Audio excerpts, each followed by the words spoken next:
In this video, I will show you how to fix Steam no internet connection error and Steam downloads not working issue.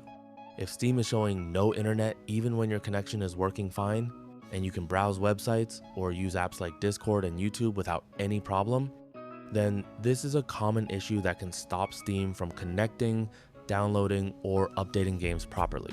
So you can get Steam back online quickly and start your downloads again. First, open Steam and make sure your client is fully updated by going to the top left menu, clicking Steam, and selecting Check for Steam Client Updates. Then install any available update. After that, again open the Steam menu, go into Settings, then head to Downloads and click on Clear Download Cache, confirm it, and let Steam restart and log you back in.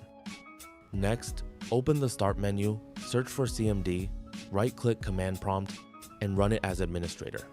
In the command window, type ipconfig flush DNS and press enter to refresh your DNS cache. Then type nets winsock reset and press enter to reset your network settings. Once both commands are completed, restart your computer so all changes apply properly. After rebooting, open Steam again and sign back into your account, and now Steam should connect normally without showing the no internet connection error, and your downloads should work again.